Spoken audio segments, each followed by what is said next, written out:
Guy bought this really cheap rebuilt valve body. This is supposed to be from a reputable rebuilder. I bought it on eBay. Don't know a whole lot about it. It is supposed to have the fix that I need. The TCC actuator, pressure regulator valve thingy that causes TCC slippage when the valve bore here wears out. And the fix is to get a Sonnax kit for it. And installing that kit requires reaming out this hole. That is a little bit too much for me to do myself. Buying the reaming tool itself, learning to use it.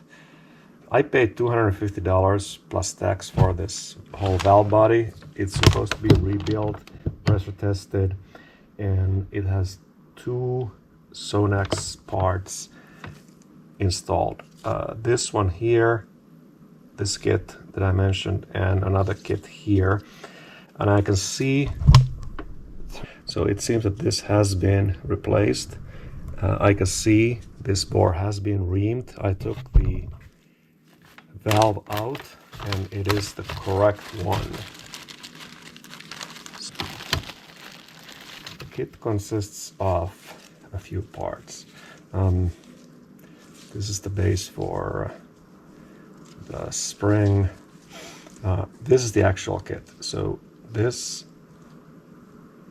replaces the reamed out bore, and this new valve slides in here and eliminates the signal fluid leakage between the bore and the piston. So I took it out just to see it's the correct one, pushing it back into the hole. It is tight enough, and its bore goes in like this, and it is like all of these caps, it's secured with these clips. The clip just drops into the groove, and there it is. The other things to check, I opened up the forward accumulator. It looks good. The O-ring is good. It's a metal piston in there and a pin. They look fine. I can see paint marks all over, which are the parts that are presumably checked. The shift solenoids here, they have a specific resistance reading. Don't quote me on this, but this was like 2030, this was 1020 something ohm. So you put the multimeter in the horseshoe range. Here I can see that my multimeter is not that accurate. When I'm crossing the wires, it's not showing exactly 0 ohms, so that'll be good enough for this test. So I'm checking the resistance, 24 and 12 horseshoes. So these are fine. I checked also the other solenoid actuator thing is there. The other thing I was a little bit worried about was where all the O-rings replaced. So I got a kit just in case, but they looked fine. They were not flattened or anything. So I left them be. I could see assembly grease in various places here. So this has been fully apart, has been assembled. Somebody has spent time on it, so it's probably good if somebody puts their name on it.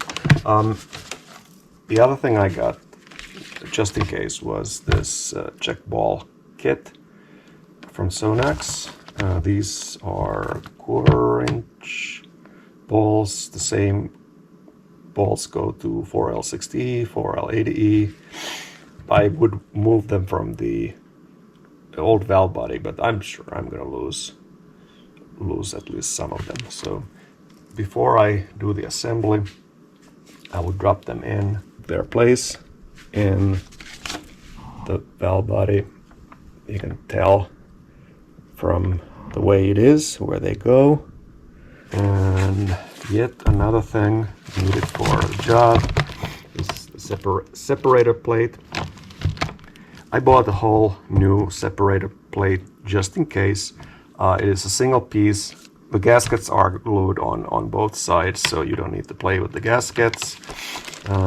When installing, obviously this accumulator needs to come out of the transmission because it is this separator plate goes under the accumulator. And there's another little thing. There are a number of filters that slip through some of these square holes, and I can see some of these have integrated filters, which is interesting. I didn't expect that. I'll compare this to the one in the transmission when I take it apart and see how it works out. I've never noticed this. There are these conical filters that are supposed to drop into the square holes. So I am going to check if those are actually needed, or are these filters sufficient. The only other moving part that came with this valve body is the manual valve. I slide it back in here, and when it may look weird that the valve body is so dry, no fluid seen, and it's supposed to be. When installing all these sealing surfaces should be dry, so there's no fluid in between, so they squeeze tight, seal right, and that's the way it is. This also does not come with the wiring harness, mounting bolts, but it does come with all the solenoids. The next job is for me to crack open the transmission and take a bath in transmission fluid and remove the wiring harness and the valve body, clean it up, let it drip down, and put this new one in and hope for the best.